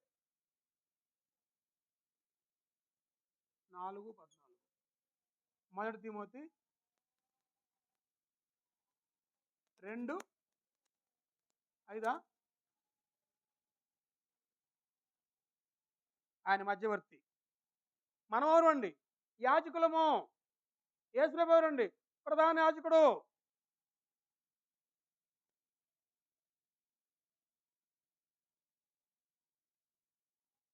ప్రభు యాజకత్వంలో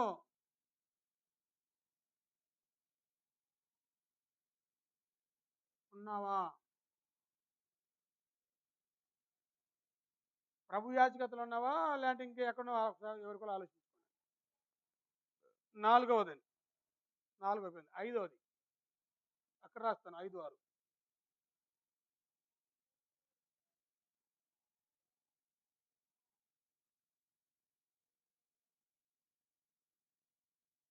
5 5వ పాత్ర ఏంటంటే యేసుప్రభు అలంకరించిన పాత్ర అన్న పాత్ర అంటండి. బ్రదర్ పాత్ర. హెబ్రీ పత్రిక 2:11-12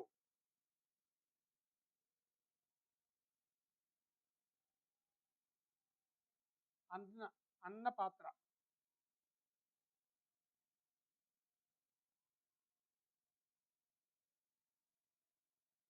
అంటే సహోదరుడు.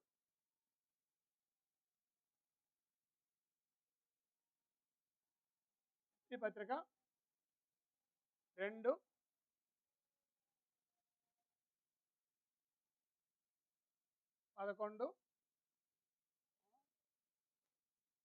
11-12 చూడండి ఒకసారి. 11-12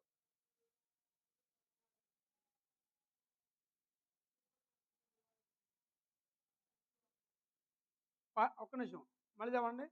పరిశుద్ధ పరచువానికి ఒకటి. పరిశుద్ధ పరిశుద్ధ పరచబడు వారికి ఒక్క నిమిషం అవుదామండి. పరిశుద్ధ పరచువానికి పరిశుద్ధ పరచబడువానికి చదవండి ఒక్కటే మూలం. ఆ ఒక్కటే అన్న దగ్గర ఒక చిన్న నెంబర్ ఏమైనా వేసి ఉందా? ఉందా? ఈ పరిశుద్ధ పరిశుద్ధ పరిచేది ఎవరో ఒక వ్యక్తిని, ఎవరో యేసుప్రభు అంతే. అనుమానం ఏంది? ఇంకొకరు ఉన్నారా యేసుప్రభు కాకుండా? మరి అనుమానం ఏంది? ఒక వ్యక్తిని పరిశుద్ధపరిచేది యేసు ప్రభువు. యేసు ప్రభువు. పరిశుద్ధపరచబడే వాళ్ళు ఎవరు? మనం. లేదంటే ఒక మనిషి, మానవుడు.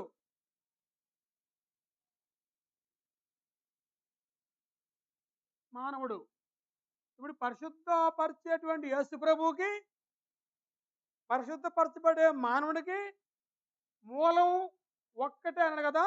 ఆ ఒక్కటి దగ్గర ఒకటేసి ఏముందంటే ఒక్కడే.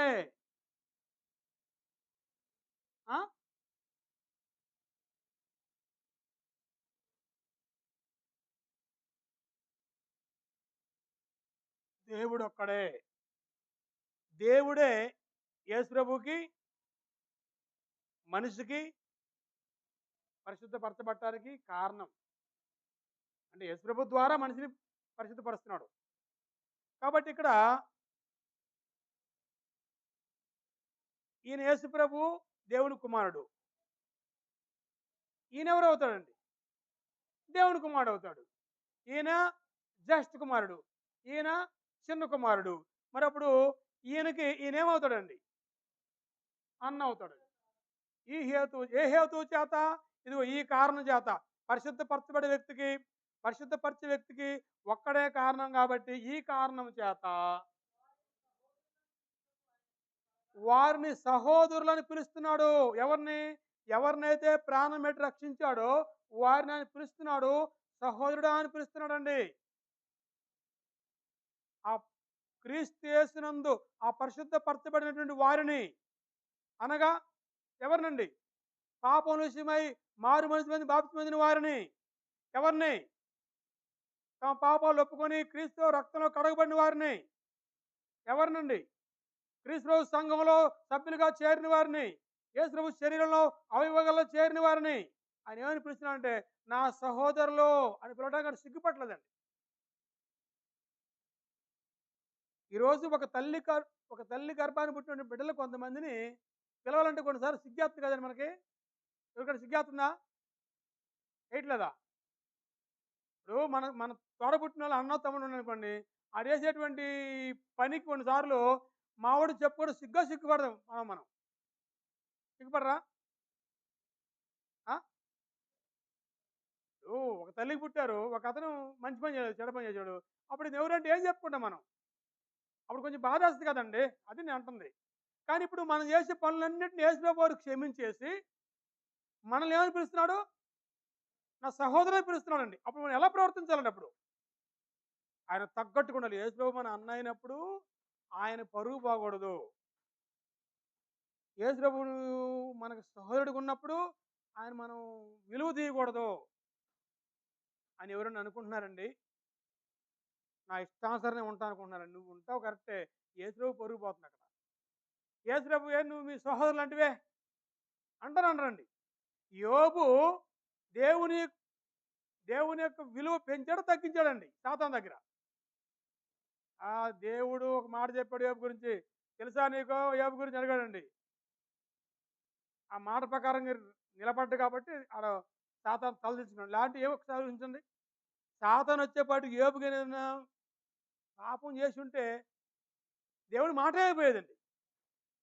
ఆ సాతాను సంకలు కొట్టేవాడండి అన్నమాట. నువ్వేది మా కుమారుడు అంటువే, మా యోబు అంటువే, చూడు ఏం చేస్తున్నాడు, భార్యను కొట్టాడు, భార్య తిట్టాడంటే ఏమైపోయింది యోబు దేవుని మాట. ఈరోజు యేసుప్రభు కూడా అదేనండి. యేసుప్రభు తండ్రి కుడి భాష ఉన్నాడు, నా సహోదరులు అంటాడు మనల్ని. మనం కానీ తిక్కల పనులు చేసిననుకోండి యేసుప్రభు ఏమనుకుంటారండి?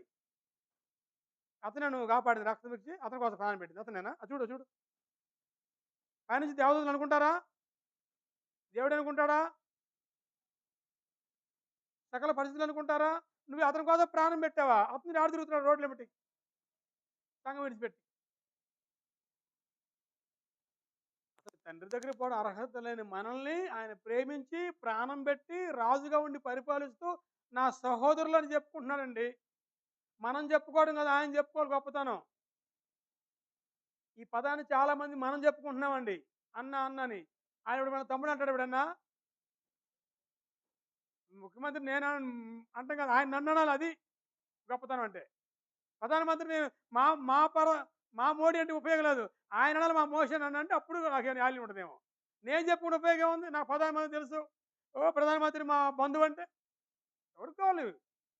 యేసుప్రభు మాకు తెలుసు మనం చెప్పుకోవడం కాదు.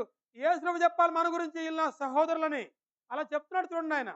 వీళ్ళు నా సహోదరులు, నేను రక్తం ఇచ్చి కొన్నాను వాళ్ళని. ఎంత మహాభాగ్యం అండి అది. యేసుప్రభు అన్నగా ఉంటున్నాడండి మనకి. మనకంటే ముందోడు ఉంటున్నాడండి, పెద్దవాడు గుండా ఆయన. మనం ఆయన తమ్ముడు గుంటాం అసలు పనికొస్తామండి. యోహాను గారు అంటాడు కదా మంచి మాట. ఏమంటాడు యోహాను గారు? యోహాను గారు ఏమంటాడండి? ఏమంటా నాకు తెలియదు అంటారా? ఆయన చెప్పులు వారు ఇప్పుడు ఆయన యోగ్యుని కాని యోహాను గారు అండి. ఇంక మనం ఒకసారి మనం పోల్చుకోండి. మనం మనం మనం ఏం చెప్పులు వారు కాదు కదా. ఇంకా ఒకసారి ఊహించుకో ఏం చెప్తున్నా తెలియదు. చెప్పడానికి మాట్లాడాలి. అసలు యేసుప్రభు ఎక్కడా, మనం ఎక్కడండి? ఆయన నడిచిన బాటలో నడవడానికి పనికిరాం మనం. ఆయన నడిచిన బాటలో. అలాంటి మనల్ని ఆయన అంటున్నాడు నా సహోదరులు అంటున్నారండి, నా సహోదరి మనల్ని అంటున్నాడండి. మనకేమన్నా కాస్త భయము, భక్తి, దేవుని మీద గౌరవం ఉంటే ఎప్పుడు పాపం చేయొద్దండి. యేసుప్రభు పరువు తీయొద్దండి దయచేసి. వ్రాయబడిన ప్రకారం మిమ్మల్ని బట్టే కదా నా నామ అన్యజనము దూషించబడుతుంది. మనం ప్రార్థనకి వెళ్తా మళ్ళీ పాపం చేస్తే ప్రజలు ఏమంటున్నారండి? ఎందుకైనా నువ్వు ప్రార్థన పోతున్నావు అంటున్నారండి. ఆ మాట అనిపించుకోవద్దు దయచేసి అండి. యేసుప్రభు పరువు తీస్తున్నాడు అక్కడ. ఇందుకొరకు యేసుప్రభు ప్రాణం పెట్టింది ఇలాంటి వాళ్ళ కోసమా? ఇలాంటి వాళ్ళ కోసం ఆయన పరలోకం విడిచిపెట్టి వచ్చింది భూమి మీదకి. యేసుమేన గారు మాట పడినది మన యేసుప్రభు గుర్తుపెట్టుకోండి దయచేసి అండి. యేసుప్రభు మాట పడితే మనం మనం అనవసరం భూమి మీద బతకం. బతికితే ఎలా బతకాలండి? ఆయన చెప్తున్నాడు మళ్ళీ నా సహోదరులు అన్నాడండి. అప్పుడు ఎలా బతకాలి మనం? ఒక త్రాగుబోతు, ఒక తిరిగిపోతూ, ఒక తిట్టిపోతూ, ఒక వ్యభిచారి, ఒక రౌడీ, ఒక గూండా, అలాంటి వాళ్ళు మనం చెప్పుకోవాలి. మనం అన్న తమ్ముడు చెప్పుకోవాలి. మనం కొంచెం సిగ్గుపడతాం కదండి. అటువంటి మనల్ని చెప్పుకుంటున్నాడు ఆయన చూడండి నా సహోదరులని. అప్పుడు మనం మనం ఎలా ప్రవర్తించాలి? అప్పుడు ఆయన తగ్గట్టు ప్రవర్తించాలి మనం. అదనమాట అండి. యేసు ప్రభువుకు మనం తమ్ముడుగా ఉంటున్నామా? యేసు ప్రభువుకి సహోదరుడిగా ఉంటున్నామా? ఒకసారి ఎవరికో ఆలోచించుకోండి. ప్రభువునకు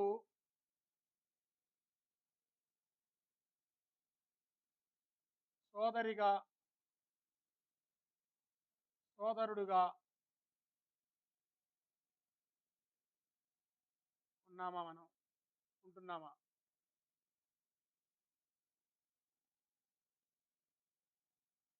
ఎవరు కూడా ప్రశ్నిస్తున్నాం. కొంతమంది చూడండి ఏమంటారు, నువ్వెట్ట పుట్టినవు వాళ్ళ తమ్ముడివే, నువ్వు వాళ్ళ కాడ ఎట్ట పుట్టారు అన్న అంటారు కదండి.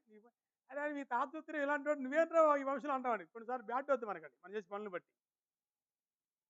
యేసుప్రభువుని చూసి మరలా మనల్ని చూస్తే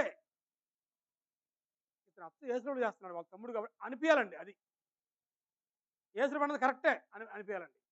యేసుప్రభు వీళ్ళ తమ్ముళ్ళు అంటున్నాడు కాబట్టి తమ్ముళ్ళలాగా ఉండాలి. ఓకే, 6 చెప్తున్నాను. 6 యేసుప్రభు మాదిరి ఇందాక చెప్పారు ఈ మాట. ఇప్పుడు చూద్దాం, ఇప్పుడు రాద్దాం. ఇందాక చెప్పాడు ప్రారంభం చెప్పాడు రాజు. ఇప్పుడు చూద్దాం.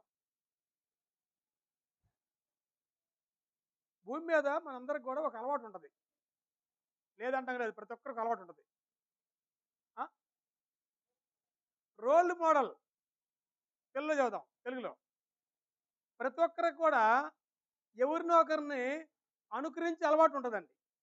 అది ఏ డిపార్ట్మెంట్ అని కానివ్వండి. కొంతమంది క్రికెట్ పిచ్చి, ఆ క్రికెటర్లో ఒకరిని చూసుకొని అతనిలాగా ఫాలో అవుతుంది. వాస్తవంగా అతని వేరు ఇతని వేరులే, ఇతను పిచ్చి అది అంతే. ఆ క్రికెట్లో ఒక ధోని లాగనో, లేదంటే ఇంకొక టెండూల్కర్ లాగనో ఇతను ఒక బ్యాట్ పెట్టుకుని ఏదో ఆనందపడతాడండి. అతనిలాగా ఉండేది కోరుకుంటాడండి. ఒక అతను సినిమా పిచ్చి ఒక యాక్టర్ తీసుకొని ఇతను నా ఫ్యాన్స్, నేను అతని ఫ్యాన్స్ కాబట్టి అతనిలాగా అతనిలాగా తలదూకోవటం, అతనిలాగా గుండు చేసుకోవటం, అతనిలాగా బట్టలు వేసుకోవడం చేస్తాడు. అతను అవుతావా అంటే అది పిచ్చి. కొంతమంది రాజకీయ నాయకులు చూడండి, ఆ రాజకీయ నాయకుల్లాగా ఉంటా ప్రయత్నం చేస్తారండి. ఒక్కొక్కరు ఒక్కొక్క పిచ్చి ఉంటుందండి. ఎవరినో ఒకరిని చూసుకొని వాళ్ళలాగా ఉండడానికి ప్రయత్నం చేస్తూ ఉంటారు. సరే, ఒకరి ప్రయత్నం చేద్దాం, ఒకరిని తీసుకుందాం, ఎవరినో ఒకరిని. ఎవరిని తీసుకున్నా సరే వాళ్ళు ఒక విషయంలో పర్ఫెక్ట్గా ఉన్నా ఇంకో విషయంలో అట్టర్ ఫ్లాప్ అయి ఉంటారండి. ఏదో ఒక క్రికెట్ అతను బాగా ఆడుతున్నాడు, అన్నిట్లో ఫస్ట్ అతనేంటి, కొన్నిట్లో ఫెయిల్ అవ్వచ్చేమో. అలాగా అప్పుడు అన్నిట్లో ఫెయిల్ కాని వ్యక్తి ఒకవేళ ఒక ఒక నాయకుడిని కానీ, ఒక క్రికెటర్ని కానీ, ఒక యాక్టర్ని కానీ, ఒక ఎవరినైనా సరే కొంతమందే ఫాలోవర్స్ ఉంటారండి. కానీ అందరూ ఒక ఆయన ఫాలో కావడానికి ఎవరినైనా చెప్పండి లోకంలో మాదిరి. ఏ లోపం లేని వ్యక్తి. ఇప్పుడు మోషే నమ్మదంటే ఓ లోపం ఉంది, దావీదు నమ్మదంటే ఏదో లోపం ఉంది, సొలొమోను నమ్ముకుందామా లోపం ఉంది, అహరోను దగ్గర లోపం ఉంది, సమూయేలు దగ్గర లోపం ఉంది. అసలు ఎవరు దేవదూతలను నమ్ముదామా? దేవదూతలు నమ్ముదామా చెప్పండి? దేవదూతల లోపం ఉంది, నమ్ముతాడు దేవదూతల్ని? నమ్మొద్దు. దేవదూతల లోపం ఉంది. దేవదూతలు పాపం చేశారు లేదా? మరి లోపం లేని వ్యక్తి ఎవరు? ఎవరు నమ్మాలి మనం ఇప్పుడు? ఆయనే ప్రభు అయిన యేసుక్రీస్తు. ఒక్క లోపం చూపించింది ఆయన దగ్గర అన్నాడండి ఆయన. కాబట్టి ఇప్పుడు మనం మాదిరిగా ఎవరినైనా తీసుకుంటే ఎవరు తీసుకోవాలండి? యేసు ప్రభువుని తీసుకోవాలి. ఎలా తీసుకోవాలి? నేను యేసు ప్రభువులాగా ఉండాలనుకోవాలండి. యేసు ప్రభువులా మాట్లాడతాను, యేసు ప్రభువులా ప్రవర్తిస్తాను, యేసు ప్రభువులో జీవిస్తాను, యేసు ప్రభు తల్లిదండ్రులు లోబడ్డాడు, నేను లోబడతాను, తండ్రి మాట విన్నాడు, నేను కూడా తండ్రి మాట వింటాను, యేసు ప్రభు కష్టపడి నేను కష్టపడతాను. యేసు ప్రభు ఆయన గురించి మాట ఉంది కదండి, పేతురు పత్రికలో ఒకసారి చూద్దాం.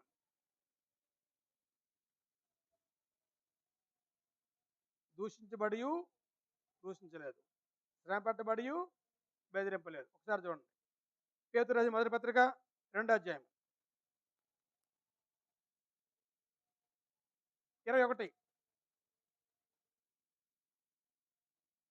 పేతురు మొదటి పత్రిక 2:21.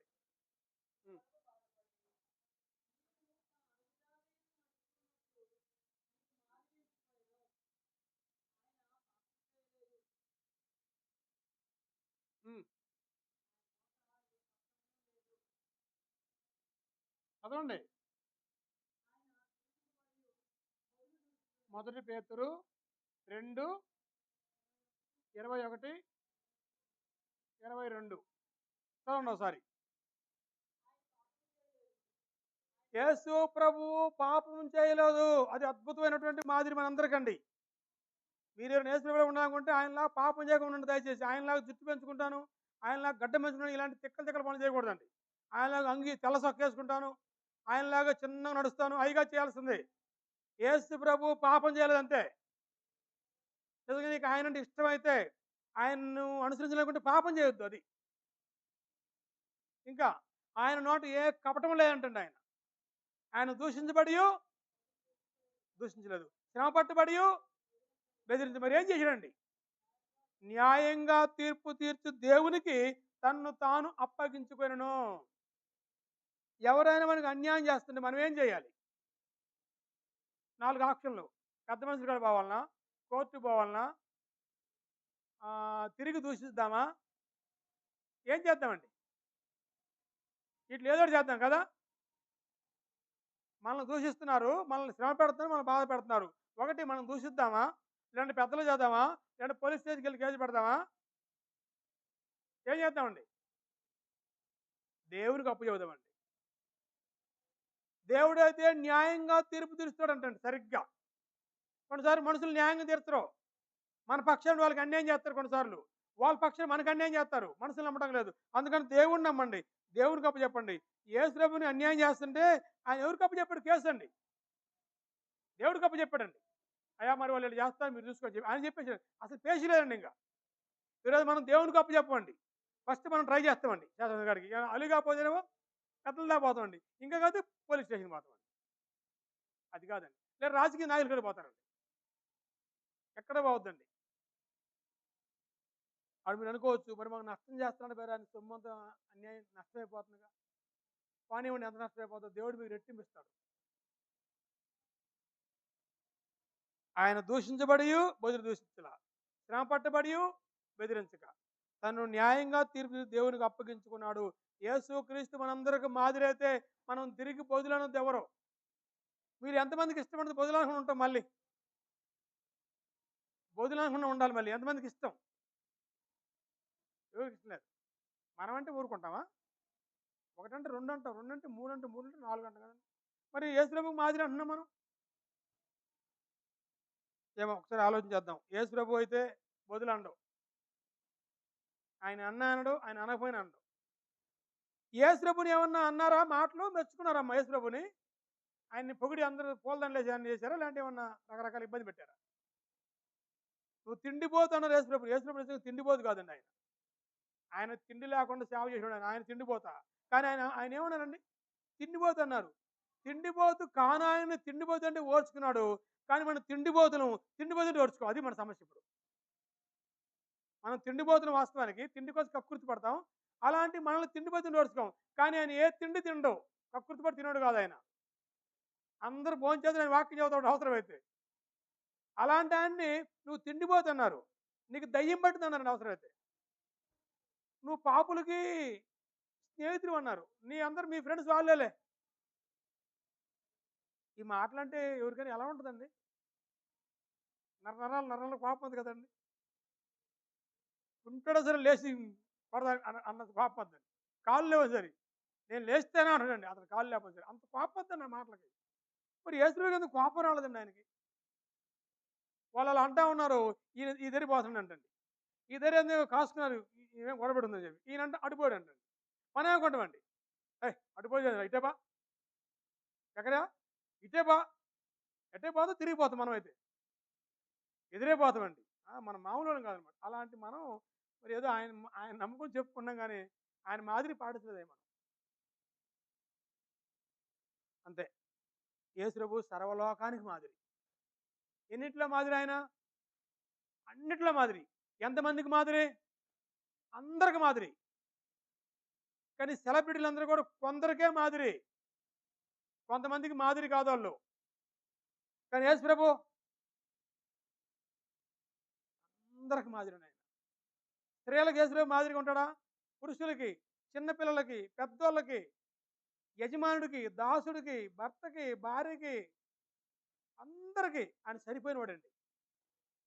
ఎవరు ఎలా ఉండాలో ఆయన చూసి నేర్చుకోవచ్చండి. ఓకే. చివరిది ఒకటి చెప్పి నేను పాట ముగించేస్తాను చివరిది. కాబట్టి యేసుప్రభు మనకు అన్న మనం ఒకసారి అర్హతను పోగొట్టుకోబాకండి. జకర్య గారు యేసుప్రభు తమ్ముళ్ళా బ్రతుకు. మనం చేసే పనులకి నువ్వు యేసుప్రభు తమ్ముడేదంటే ఇప్పుడు పరువు మనకు పోవట్లా. అన్నకి పోతున్నాడు అదండి. తండ్రి అయిన దేవుడికి అన్నకి వాళ్ళు వాళ్ళు ఇబ్బంది పడతారు పైనండి. ఏవో మనం యేసుప్రభుకి తమ్ముళ్ళుగా ఉండటం అనేది గర్వకారంగా ఫీల్ అవ్వాలండి. అది మహాభాగ్యం ఫీల్ అవ్వాలి. చివరి మాట చెప్పి నేను ముగిస్తాను ఈ పాఠాన్ని. యేసుప్రభు ఇంకో పాత్ర మంచి ముఖ్యమైన పాత్ర పోషిస్తాడు. ఇది ఎవరు చెప్పండి ముగించేస్తున్నాను ఈ పాయింట్ చెప్పేసి. ఎవరైనా గెస్ చేయండి. ప్రాముఖ్యమైన పాత్ర ఇది. కీలకమైందండి. అది దాటొచ్చాం. సంతకడ దాటొచ్చాం. ఇప్పుడు ముందుకు వెళ్ళిపోతున్నాం కదా! అది గమనించవా? ఎక్కడి నుంచి వస్తుందో మనం గమనించండి. అది. ఆయన పోషించే ఇంకో పాత్ర చివరి పాత్ర లేకుండే ప్రాముఖ్యమైన పాత్ర ఏంటి? అది కూడా దాటొచ్చేసాం. అది సిలువ మరణంగానే ఉన్నాం నువ్వు ఇంకా. మేము దాటి ఇవతలకొచ్చాం. తీర్పు తీర్చేవాడు ఆయన. అది ఫైనల్ జడ్జిమెంటు. చూడండి ఒకసారి. న్యాయాధిపతి, తీర్పరి. యేసుప్రభు న్యాయాధిపతేనా? న్యాయాధిపతి పాత్ర యేసుప్రభుకి సరిపోద్దండి? సరిపోదా? న్యాయాధిపతి పాత్ర యేసుప్రభుకి సరిపోద్దని అడుగుతున్న ప్రశ్న. సరిపోదా? ఎందుకని?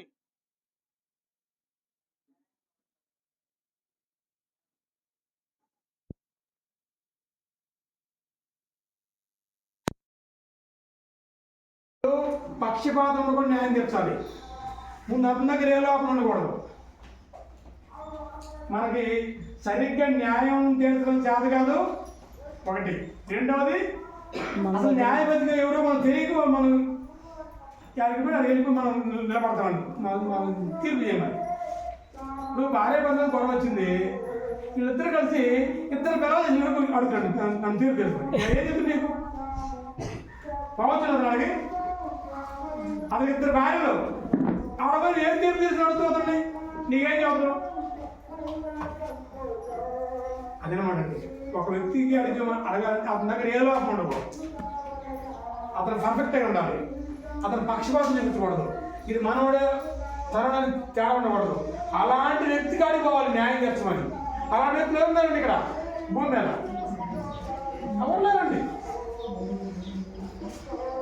రేపొద్దున యేసు అలాంటి వ్యక్తి ఆయన దగ్గర ఏ లోపం లేదు, ఏ పక్షపాతం లేదండి. న్యాయాధిపతి న్యాయాధిపతి అనేటువంటి పోస్ట్కి ఆయన సరిగ్గా సరిపోతుంది. న్యాయాధిపతి పాత్ర ఆయన సరిపోతుంది.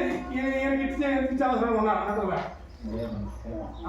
ఈరోజు మనం చాలా మంది కొంతమంది కూర్చోబడతాం కుర్చీ మీద. మాకు చెప్పండి అలాంటి పాత్ర సరిపోతుంది. వాళ్ళకి వాళ్ళు అర్హులు కాదు, కానీ మనం వాళ్ళు కూర్చోబడుతున్నాండి. మనం చెప్పా ఏం చేస్తామని చెప్పేసి అర్హులు కూర్చున్నారు. అక్కడ కూర్చోబెట్టినట్టు అదే దయచేసి ఎవరు న్యాయాధిపతి, ఏ లోపం లేని న్యాయాధిపతి అయి ఉండాలి. మరి ముఖ్యంగా ఏ విషయంలో నీకు తీర్పు తీర్చాలనుకున్నాడు ఆ విషయం అతను పాస్ అయ్యాడా? తండ్రి కూడా గొడవ వచ్చింది, ఎవరు కాడిపోవాలి? నా పిల్లలు తండ్రి అయ్యి ఆ పిల్లలు బాగా పెంచేందుకు అడగాలి సలహా. మా ఊరు నా మాట ఏం చేద్దామని.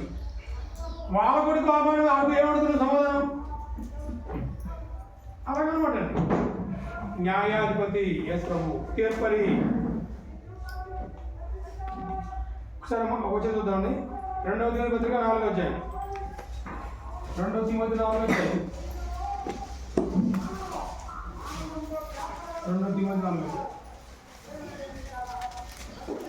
యేసు దేవుని ఎదుటను సజీవులకు మృతులకు తీర్పు తీర్చు క్రీస్తు యేసు ఎదుటను అని మాట చూడండి. సజీవులకి మృతులకి తీర్పు తీర్చేవారండి యేసు క్రీస్తు. మృతుల కంటే ఇంతకుముందు చనిపోయిన వాళ్ళు, సజీవుల కంటే బ్రతుకున్న వాళ్ళు అందరికి తీర్పు తీర్చేస్తున్నాడు. యేసు సింహాసనం కూర్చొని తీర్పు తీరుస్తాడు. ఏదైనా వచ్చిన చెప్పండి.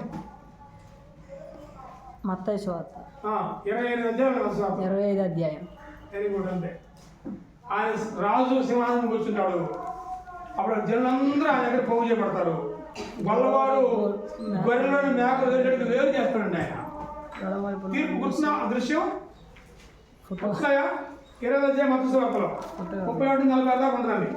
ఆయన రాజుని మాట వాడబడింది, ఆ సింహాసనం కూర్చున్నాడండి. ఆయన తీర్పు తీరుస్తాడు. ఆ వచ్చిన వేసుకోండి ఒకసారి మీరు. మత్తయి సువార్త 25:31 చేసుకోండి. 31 నుంచి 25 అధ్యాయము 31 నుండి 46 వేసుకోండి. 46. ఇంకో మాట 2వ తిమోతి 4:1 ఇంకోటి ఏమన్నా చెప్పగలరా? ఇంకోటి చెప్పండి. యేసు ప్రభు తీర్పు సింహాసనం దగ్గర ఒక మాట చెప్పండి. ఏదైనా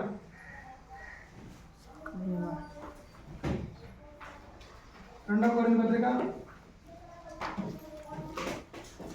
5వ అధ్యాయం చూడండి సార్. 10వ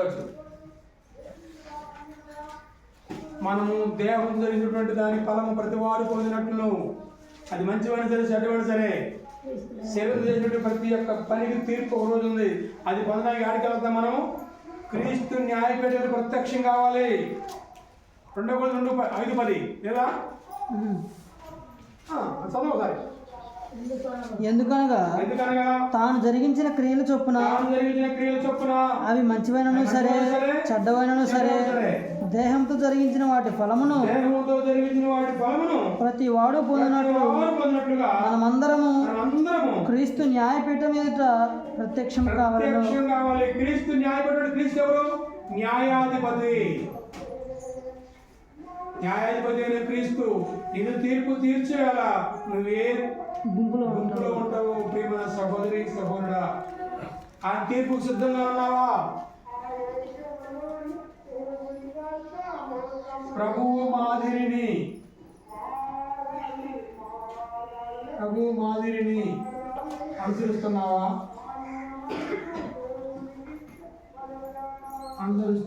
ప్రశ్నిస్తున్నారు వాళ్ళు. అనుసరించేది యేసు ప్రభునా మనుషులా? ఎక్కడ చూద్దాం? న్యాయ తీర్పుకు సిద్ధపడుతున్నావా?